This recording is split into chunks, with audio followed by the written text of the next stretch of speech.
मेरा नाम शीतल है। एसीपी प्रद्युमन। हाँ, मैं यहाँ। कहिए, क्या मदद कर सकते हैं हम आपकी? मैं एक ब्लाइंड होम में रहती हूँ। काफी सालों से वहां रहती हूँ। अभी तक तो कोई प्रॉब्लम नहीं आई, लेकिन अब अचानक। क्या हुआ? आप? मैं सीनियर इंस्पेक्टर अभिजीत हूँ। बोलिए, क्या प्रॉब्लम है आपको वहां पे? मैं जहाँ रहती हूँ वहां पर डॉर्मेट्री में रात को चोरी चुपके कोई आता है। मतलब? वो सब मैं नहीं जानती, कौन आता है, किस लिए आता है, वो सब मुझे कुछ नहीं पता। आपका कुछ सामान वगैरह चोरी हुआ है? हमारे पास चुराने के लिए है क्या सर? लेकिन फिर भी लगता है कि कोई कुछ ढूंढ रहा है, किसी चीज की तलाश कर रहा है। पर आप तो कह रही थी कि वहां चुराने लायक कुछ भी नहीं। इसीलिए तो इतना अजीब लगता है सब। कौन आता है, क्या चाहता है, मैं कुछ नहीं जानती। मुझे बहुत डर लगता है। आप पूरे यकीन से कह सकती हैं? इंस्पेक्टर अभिजीत, मैं देख नहीं सकती, लेकिन मैं सुन सकती हूँ। मुझे जरा से भी आवाज आई तो मुझे पता चल जाता है कि मेरे कमरे में कोई है, मेरे आसपास कोई है। लेकिन मैं कुछ नहीं कर सकती। मैं डर के मारे सोने की एक्टिंग करती हूँ। क्या कमरे में आप अकेली रहती हैं या? एक लड़की और रहती है सर। और उसे कुछ पता नहीं चलता? वो तो घोड़े बेच के सो जाती है सर। जैसे बिस्तर पे बैठती है सो जाती है, डायरेक्ट सवेरे उठती है। अच्छा, ये जो आपके कमरे में आता है, ऐसा रोज होता है या कभी कभी? कभी एक दिन छोड़कर, कभी 2 दिन के बाद। ठीक है, आप घबराइए मत, हम देख लेंगे। Thank you sir. प्रेडिक्ट, जरा इन्हें छोड़कर इधर आइए।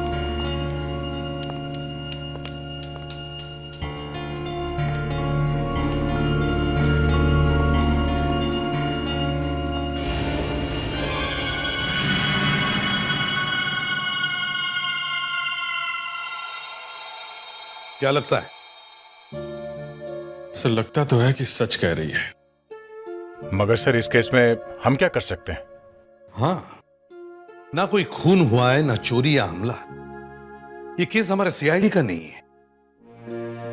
फिर भी इस लड़की का डर कह रहा है कि कुछ भी हो सकता है। हमारा काम सिर्फ क्राइम का इन्वेस्टिगेशन ही नहीं, बल्कि क्राइम होने से रोकना भी है।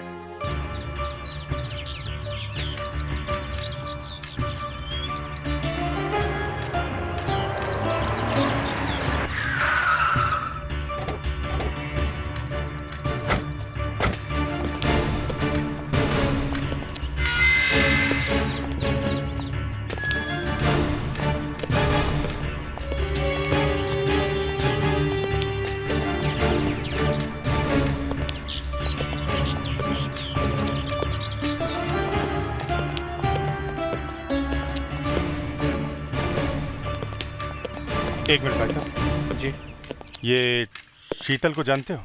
शीतल? वो 17 नंबर वाली? अरे साहब, उसकी बात मत करो। उसकी बहुत बड़ी प्रॉब्लम है।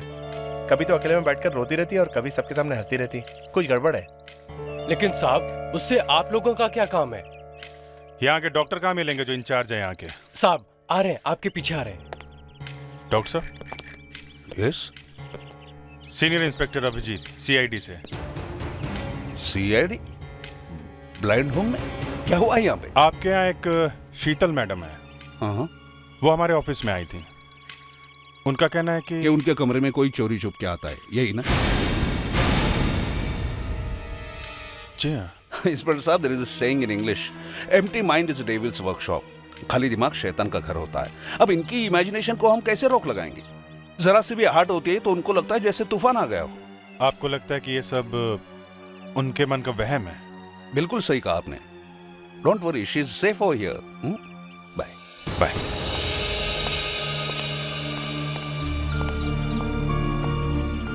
सबको ऐसे लगता है मैं बेचारी अंधी लड़की जिसको करने के लिए कुछ भी नहीं है, इसीलिए बेकार की कहानियां बनाकर टाइम पास कर रही हूँ। नहीं नहीं, हमने ऐसा कब कहा? लेकिन देखिए, हम आपकी बात पर विश्वास करके ब्लाइंड होम गए थे, बल्कि आपके लोगों ने कहा कि आपको थोड़ा ओवर रिएक्ट करने की आदत है। फिर भी हमने छानबीन की, मगर हमें वहां कुछ पता नहीं चला। बात तो वही हुई ना कि मैं झूठ बोल रही हूँ। देखिए मैडम, ब्लाइंड होम में हमने बहुत सारे लोगों से बात की है। अब वो सच बोल रहे हैं कि आप सच बोल रही हैं? उनकी बात पे विश्वास करें कि आपकी बात पे? हो सकता है कि वो सब मिले हुए हो। लेकिन कोई आपके कमरे में आएगा क्यों? चाहिए क्या उसे? ये तो आपको पता करना है। देखिए, हम पुलिस वाले हैं, हमें भी कई चीजें महसूस होती हैं। हमें लगता है कि हम बहुत कुछ जानते हैं, मुजरिम को सूंघ लेते हैं, मगर कभी कभी हमसे भी गलती हो जाती है। यही तो फर्क है आप में और मुझ में। मुझसे कभी गलती नहीं होती। हेलो, अब मैं आपसे थोड़ी देर बाद बात करता हूँ, थोड़ा बिजी हूँ। ओके? देखिए मैडम, हमें लगता है ये आपका वहम है। आपके कमरे में कोई आता जाता नहीं। आपको मेरी बातों पर यकीन नहीं है, ठीक है, मैं आपको प्रूव करके बता सकती हूँ। आप बताइए, आपके कानों में ब्लूटूथ है या हैंड्स फ्री? मैंने तो ब्लूटूथ पहना हुआ है, मगर आपको कैसे पता चला? अगर आपके हाथों में फोन होता तो उसे उठाने में कुछ सेकंड तो लगते ही ना।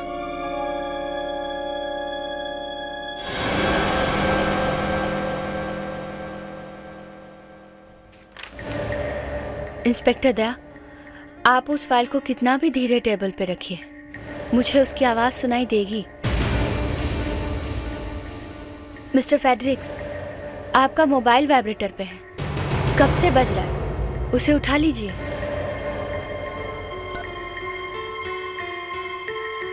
मान गए मैडम, मगर फिर भी मैं 100% कह सकती हूँ कि मेरे रूम में कोई आता है, चाहे आप चारों इस पर यकीन करें या ना करें। होगी ना आपसे गलती। यहाँ इस रूम में 4 नहीं, सिर्फ हम 3 लोग हैं। शायद आप भूल गए, दरवाजे पे एसीपी साहब खड़े हैं। वाह सर, ऊपर वाला जब किसी से एक चीज छीन लेता है तो उसे दूसरी ताकत भी देता है। हमें हल्की सी आहट भी सुनाई देती है जो हमारी आंखें नहीं देख सकती। सॉरी शीतल जी, लेकिन इस बार हम आपका केस सीरियसली लेंगे। आपको दोबारा शिकायत करने का मौका नहीं देंगे। आपके कमरे में जो भी आता है उसे जवाब तो देना ही पड़ेगा कि उसका मकसद क्या है।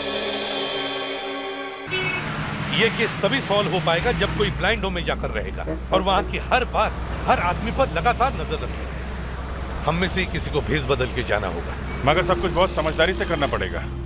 ब्लाइंड की एक्टिंग करना इतना आसान नहीं है। सर, इस काम के लिए अभिजीत को भेज देते हैं। अभिजीत अच्छी एक्टिंग कर लेता है। नहीं दया, मैं खुद जाऊंगा। सर आप? हाँ, क्योंकि मैं अच्छी तरह से जानता हूं कि जब आंखों की रोशनी चली जाती है तो कैसा महसूस होता है। एक बार अपनी आंखें खो चुका हूं मैं। इसका मतलब मैं मानता हो गया हूं। मैं देख नहीं सकूंगा।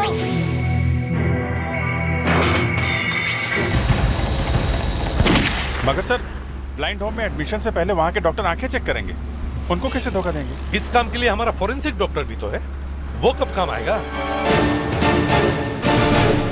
नो सर, मैं आपकी मदद नहीं कर सकती। ये मैं अपने लिए थोड़ी कर रहा हूं। फिर भी मैं दूसरे डॉक्टर को धोखा नहीं दे सकती। मुझे किसी भी हालत में उस ब्लाइंड होम में जाना है। आप एसीपी बनकर भी तो जा सकते हैं।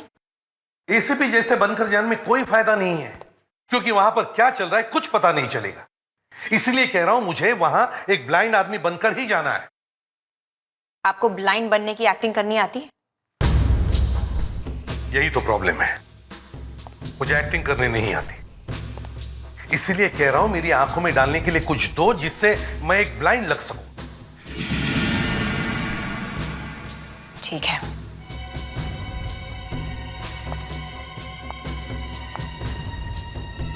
मैं आपको एक केमिकल दे देती हूँ, लेकिन मैं आपको बताऊंगी नहीं कि वो क्या है। मत बताओ, मगर दे दो।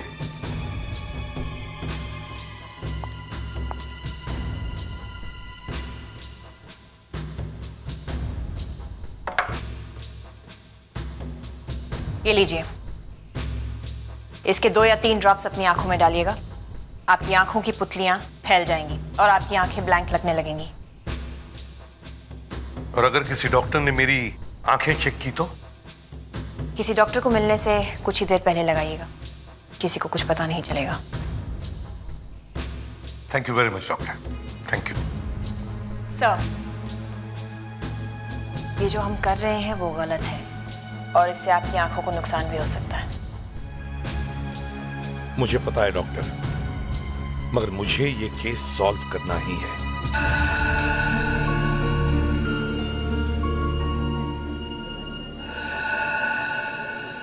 तो आपको डॉक्टर अग्रवाल ने भेजा है? हाँ, अच्छे इलाज के लिए। आपका नाम क्या? मेरा नाम पांडुरंग फुलसे है। मैं हीरो का कारीगर हूँ, बहुत साल से काम करता हूँ।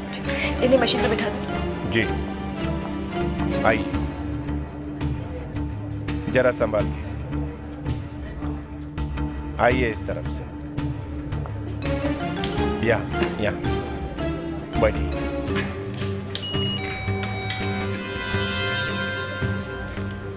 हाँ, यहाँ बाबा जी, हाँ यहाँ।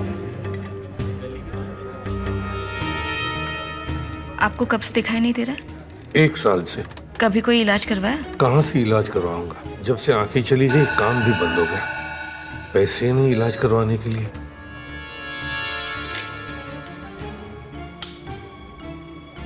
हो गया। Doctor Shah, yes, is totally blind.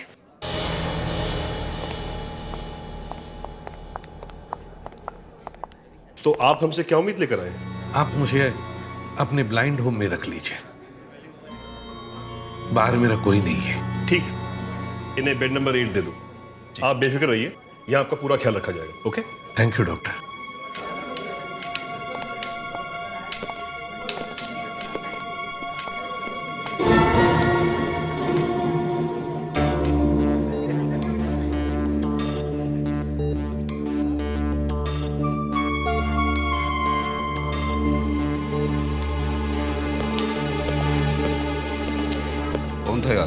New patient, totally blind. Totally blind? अगर ये वाकई ब्लाइंड है तो जब मैं अंदर आया तो इसकी आंखें थोड़ी सी सिकुड़ी क्यों, और वो रास्ते से ऐसे हटा जैसे टकराने से बचना चाहता हूं। भाई मुझे कहाँ रखोगे? मेरा कमरा कहाँ है? वहां आगे है। और यहाँ लेडीज का कमरा कहाँ है? पीछे की तरफ है। पीछे की तरफ? मतलब आमने सामने? क्या बात है, इरादा क्या है आपका? अरे कुछ नहीं भाई, बस कहीं गलती से उनके कमरे में न घुस जाऊं इसलिए पूछा। फिक्र मत करो, हमारे रहते कोई किसी के कमरे में नहीं घुस सकता। अच्छा, वो तो है ही। अब आई हैं तो पता चल ही जाएगा।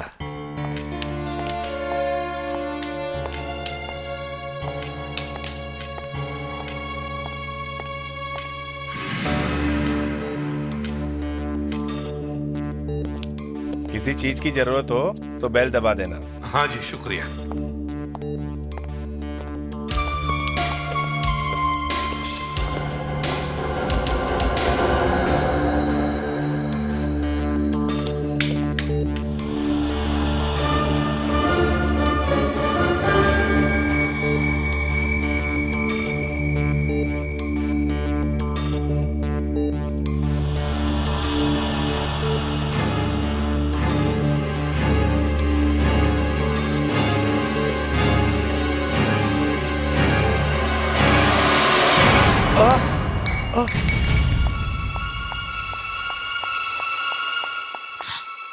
ये क्या किया आपने? आई एम सॉरी, मुझसे गलती हो गई।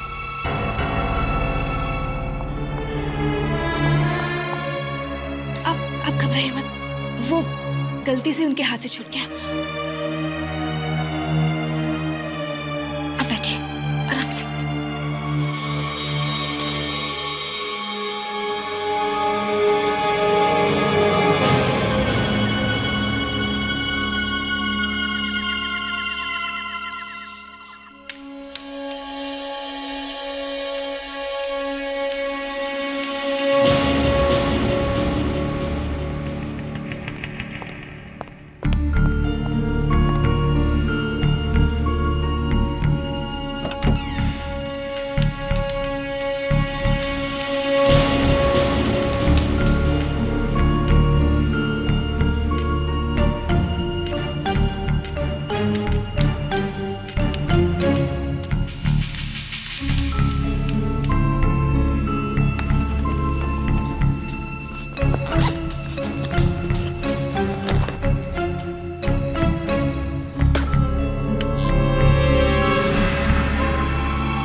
देखो, मैंने शीतल को एक साइलेंट बजर दे दिया है। अगर उसके कमरे में कोई आया तो वो बजर बजा देगी। Okay sir. सर वहां पे कोई प्रॉब्लम है डॉक्टर मूर्ति। मुझे उस पर शक है और उसे मुझ पर। सर क्या ये वही है जो शीतल के कमरे में जाता है? हाँ, हो सकता है। उसे मेरी कहानी बनावट लगी है। मैं कोई एक्टर तो नहीं हूं, लेकिन इस वक्त डॉक्टर मूर्ति मेरा दुश्मन है। हेलो, मैं तुम्हें बाद में फोन करता हूं। कोई आ रहा है। आज दूसरी रात है। शायद आज रात को कुछ न कुछ जरूर होगा।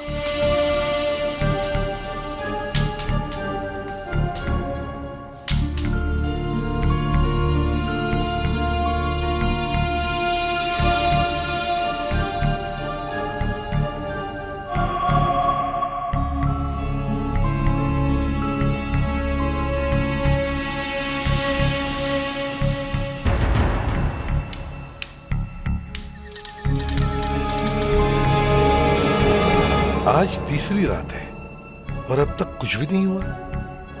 कि शीतल जो कह रही है वो उसका वहम तो नहीं?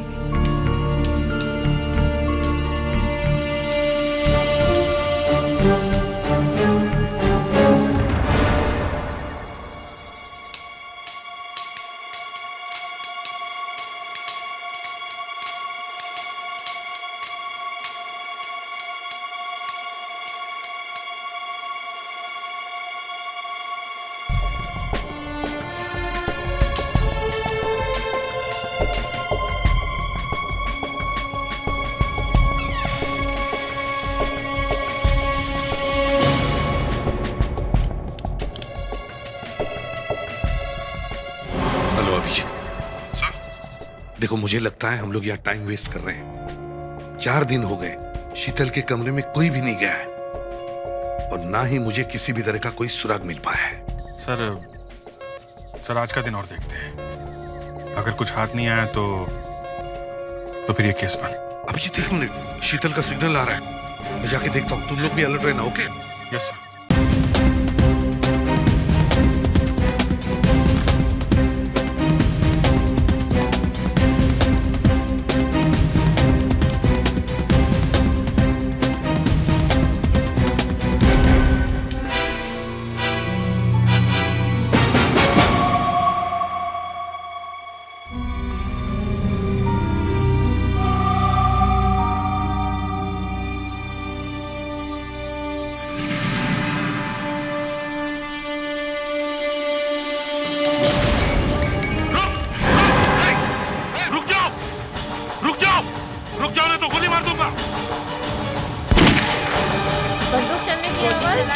अरे गोली किसने चलाई? क्या हो रहा है? गोली किसने चलाई? मुझे डर लग रहा है। चलो चलते हैं यहाँ से। अरे गोली चलाने की आवाज, ये क्या हो रहा है? मुझे तो डर लग रहा है। क्या हो रहा है यहाँ पर? कौन है?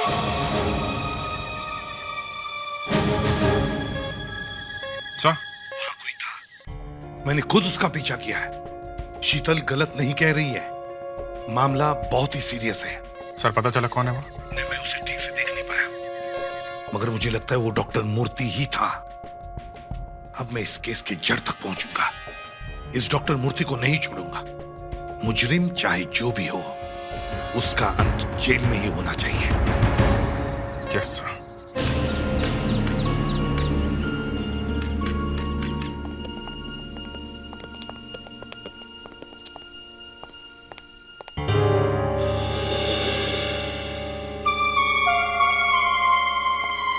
प्लीज मैडम जरा प्लीज हटिए आप। एक मिनट, सॉरी, एक मिनट हटिए प्लीज। क्या हो रहा है यहाँ?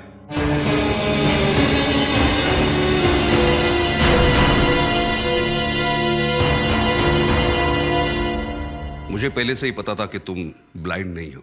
आप ठीक कह रहे हो डॉक्टर मूर्ति, मैं ब्लाइंड नहीं हूं और ना ही कोई मेरी आंखों में धूल झोंक सकता है। क्या मतलब? मतलब ये कि आपके ब्लाइंड होने में कुछ गड़बड़ हो रही है और मैं ये पता लगाने आया हूं कि इस गड़बड़ के पीछे कौन है। वैसे आप यहाँ पे किसके कहने में आए हैं?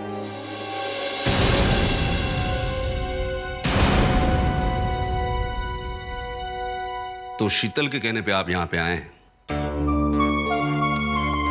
लगता है आजकल सीआईडी के पास कुछ काम नहीं है। सीआईडी के पास सिर्फ एक ही काम है, क्राइम को रोकना और मुजरिम को पकड़ना। फिर वो मुजरिम चाहे जो भी हो, एक आम आदमी या आप जैसा डॉक्टर। समझे doctor Murthy? All the best. Thank you doctor Murthy. पिछले कई रातों से कोई 17 नंबर बेड के आसपास कुछ ढूंढता है। जो कुछ भी गड़बड़ इस 17 नंबर बेड के आसपास ही है, लेकिन क्या है, क्या चाहता है वो आदमी? सर अभी ये बेड नंबर 17 खाली है, लेकिन 15 दिन पहले जो पेशेंट यहाँ रहती थी उसका नाम राधिका था। और पिछले 15 दिन से ही कोई यहाँ पर आ रहा है। राधिका के बारे में कुछ इंफॉर्मेशन? सर वो यहाँ सिर्फ एक हफ्ते के लिए ही थी, फिर चली गई? नहीं सर, वो मर गई। मर गई? इसका मतलब है हमें राधिका के बारे में बहुत कुछ पता लगाना चाहिए। वो कौन थी, कहां से आई थी, क्या काम कर रही थी? अभिजीत, मुझे राधिका की पूरी फाइल चाहिए।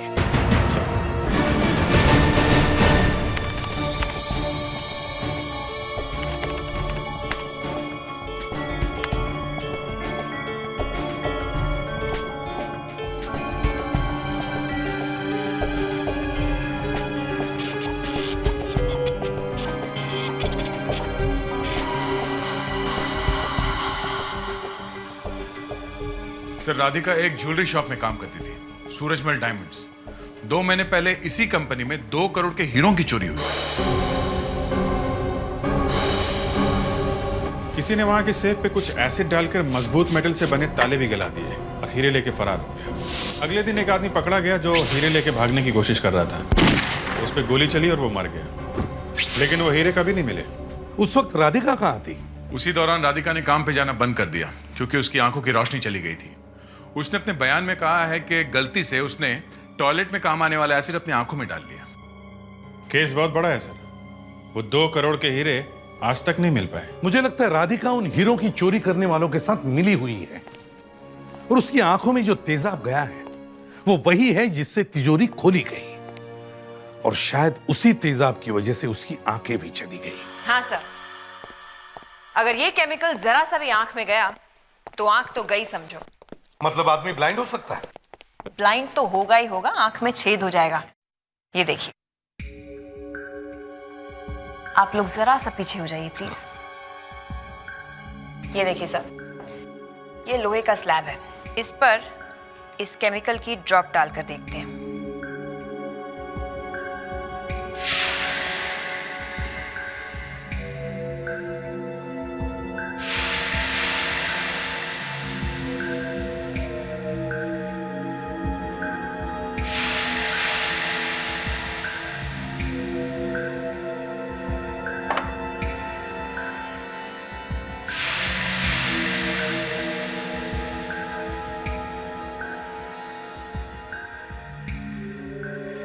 ये केमिकल तो सेफ के ताले में भी छेद कर दे, तो फिर इंसान की आंख क्या चीज है?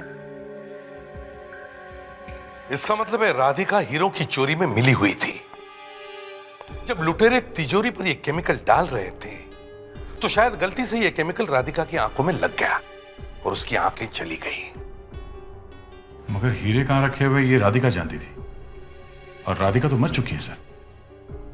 हमें यह पता लगाना है कि राधिका की मौत हुई कैसे।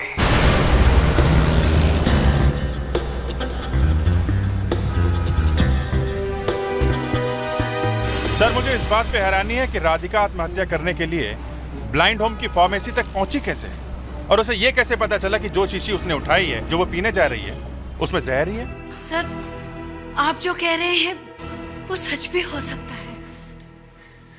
क्या मतलब? मतलब राधिका का मन जिंदगी से भर चुका था। वो चीखती थी, चिल्लाती थी, मुझे मार दो, मुझे मार दो, मुझे मरना है, प्लीज कोई मुझे जहर ला के दो, मुझे मरना है, मुझे इस साल में नहीं जीना है, प्लीज, मैं बहुत पैसे दूंगी, मुझे जहर ला के दो। ओह, इसका मतलब किसी ने पैसों के लालच में आकर उसे जहर दे दिया। जहां से उसने वो जहर की शीशी उठाई है उस अलमारी में तो हमेशा ताला लगा रहता है, तो फिर राधिका जहर तक पहुंची कैसे? सर, जरूर किसी ने उसकी मदद की है। मतलब राधिका ने आत्महत्या नहीं की है, उसका खून हुआ है। सर, मान ले ऐसा हुआ भी है तो कौन हो सकता है वो? ये तो ब्लाइंड होम में ही पता चलेगा। ब्लाइंड होम चलो। सर। हाँ सर, मुरली नाम का एक आदमी पिछले 9 साल से इस ब्लाइंड होम में रह रहा था, मगर राधिका के मौत के बाद अचानक उसने 2-3 दिनों में यहाँ से छुट्टी ले ली। क्यों? वो ठीक हो गया था क्या? उसकी आंखों के इलाज के लिए उसे बहुत सारे पैसों की जरूरत थी। उसका आई ट्रांसप्लांट हो सकता था, बस उसके पास पैसे नहीं थे, और पैसे उसे दे सकती थी राधिका। मतलब उन चुराए हुए हीरो से राधिका ने अपनी मौत खरीद ली है, और अब उन्हीं हीरो से मुरली अपनी आंखों का इलाज करवाएगा। सर, यही वो खूनी है। जानता हूं, और ये भी जानता हूं कि मुरली जल्द से जल्द उन हीरो को हासिल करने की कोशिश करेगा। दया, मुरली के बारे में और कुछ पता चला है? सर, डॉक्टर लीना कामत ये केस देख रही थी, उन्हीं से कुछ पता चलेगा सर। मुरली का एक भतीजा है अरविंद। मुरली ने उसे कई बार बुलाया, लेकिन इतने सालों में ना ही वो कभी उसे मिलने आया और ना ही कभी उसकी पूछताछ की। लेकिन 2 दिन पहले मुरली ने अरविंद को फिर से फोन किया। किस लिए? उसे मिलने के लिए। और वो मिलने आया?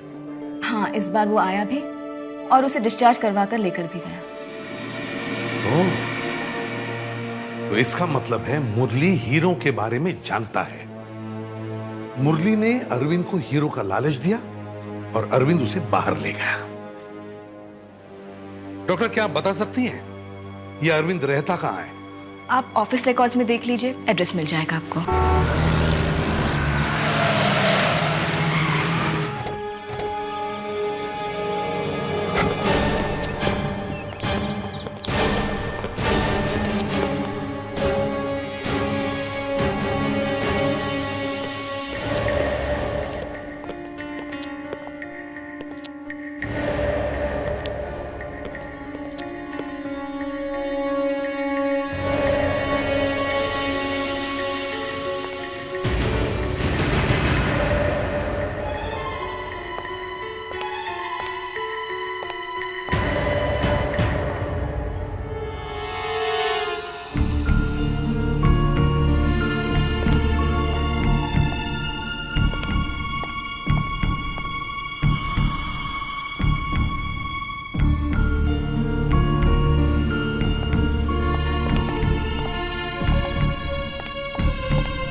Dead.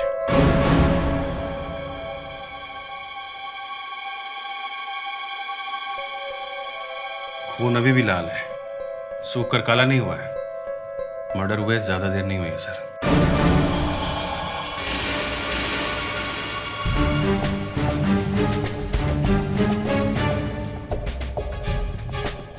सर, ये देखिए सर।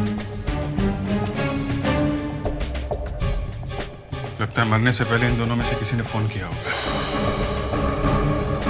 देखो लास्ट नंबर कौन सा डायल किया है।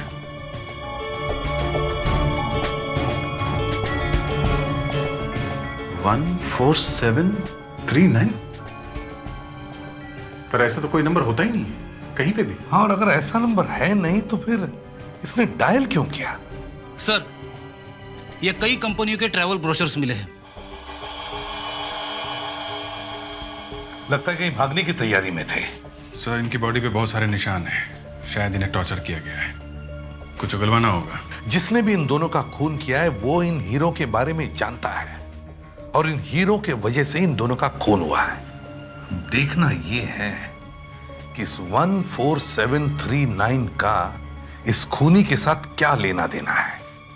शीतल को लगता था कि उसके कमरे में चुराने के लिए कुछ भी नहीं है, लेकिन उसे यह पता नहीं था कि उसके कमरे में 2 करोड़ के हीरे छुपाए गए हैं और उन्हीं को ढूंढने के लिए कोई उसके कमरे में जाता था।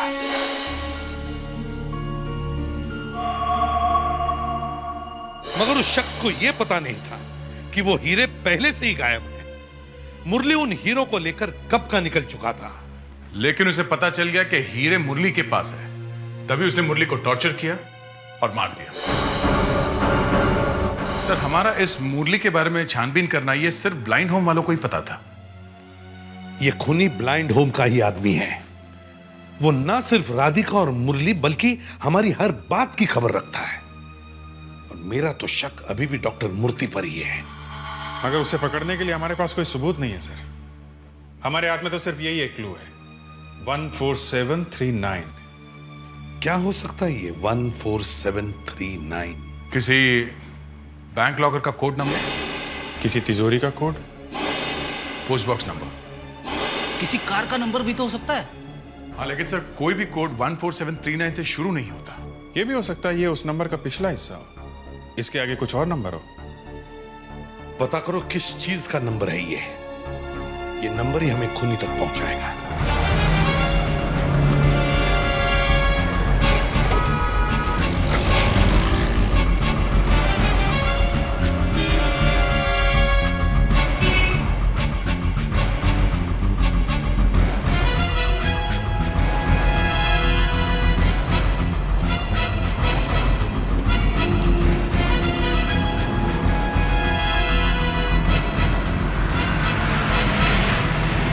सर, 200 से ज्यादा बैंक डिपॉजिट और 4000 से ज्यादा कारों के नंबरों में ये कॉम्बिनेशन है सर। सर, करीब 15,000 नंबरों में ये कॉम्बिनेशन मिले हैं।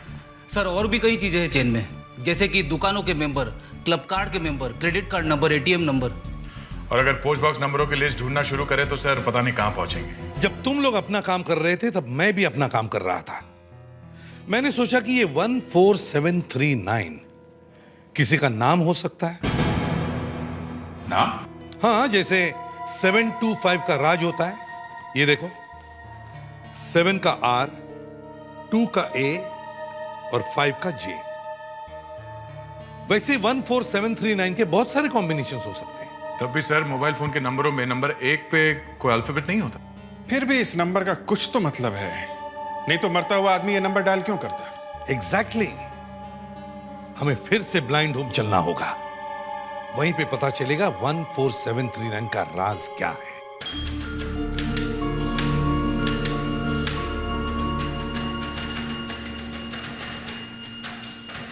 क्या मुरली ने कभी आप लोगों के साथ 14739 नंबर के बारे में बात की थी, या आप लोग इस नंबर के बारे में कुछ जानते हो?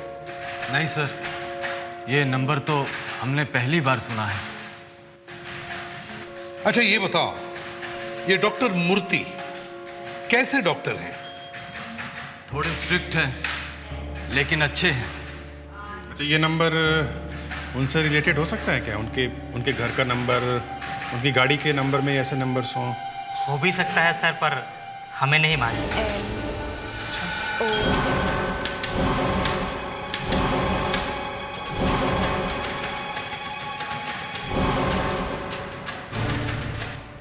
क्या हुआ सर? अभिजीत, इस 14739 नंबर का ब्रेल स्क्रिप्ट के साथ कोई कनेक्शन हो सकता है क्या? क्या मतलब सर? मतलब ये कि मुरली देख नहीं सकता था। अगर वो कुछ लिखना चाहता था तो कौन सी स्क्रिप्ट में लिखता? वो तो ब्रेल स्क्रिप्ट में ही लिखता। Yes sir. दया, मुझे एक पेपर और पेन दो।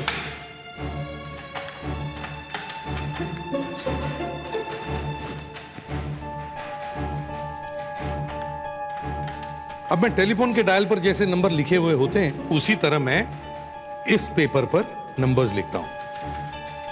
6, 7, 8, 9, 0। अब बताओ वो नंबर क्या है? 147 39। अब इन सर्कल किए हुए नंबर्स को ब्रेल स्क्रिप्ट की तरह डॉट्स देता हूं।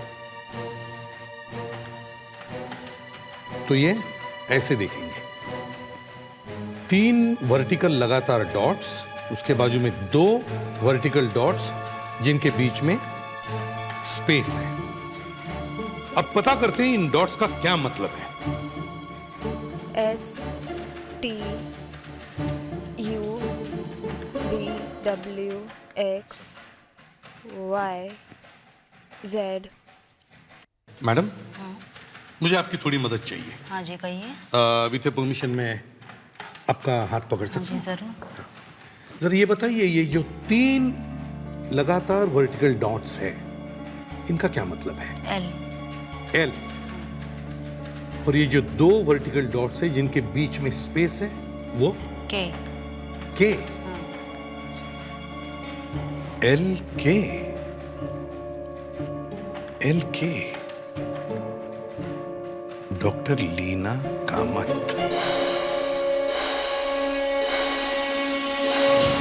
माय गॉड, मुरली हमें यही तो बताना चाहता था। सर, लीना कामत ने हीरो की चोरी की खबर अखबार में या टीवी पे देखी होगी। कल रात सूरजमल डायमंड्स की दुकान में कीमती हीरो की चोरी हुई। चोरी करने वाले ने तिजोरी पर किसी एसिड जैसी चीज का इस्तेमाल किया था। राधिका के मरने के बाद भी लीना कामत हीरो के खोज में लगी रही, मगर जब हम मुरली तक पहुंचने की कोशिश कर रहे थे तो लीना कामत हमसे पहले ही वहां पहुंच गई और जैसे ही उसे हीरो के बारे में पता चला उसने मुरली को मार दिया। मगर मुरली ने मरने से पहले लीना कामत का नाम टेलीफोन पे लिख दिया। लीना कामत इस वक्त कहां होगी?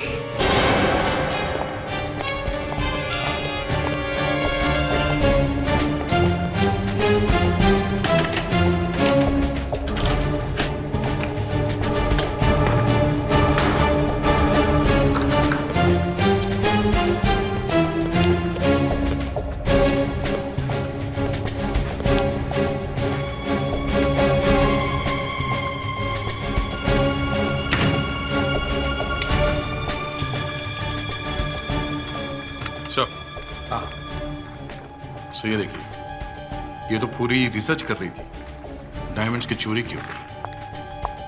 कौन है यहाँ? Doctor Leena, you are under arrest.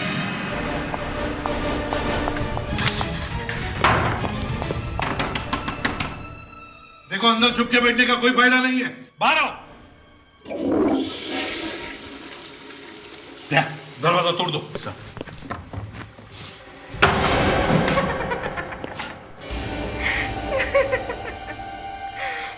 अब क्या करोगे एसीपी? ना रहे हीरे और ना ही सबूत। मैंने हीरो को फ्लश कर दिया। अच्छा, हम सारी स्यूएज लाइन सील कर देंगे, समझे? और हीरो को हासिल करेंगे। लेकिन तुम साबित कैसे करोगे कि हीरे मेरे बाथरूम के पाइप से हैं? यहाँ तो बहुत सारे बाथरूम्स हैं। हीरे कहां से आए और कहां जाएंगे इससे हमें कोई फर्क नहीं पड़ता। मुरली ने मरते वक्त तुम्हारा नाम लिखा है टेलीफोन पे।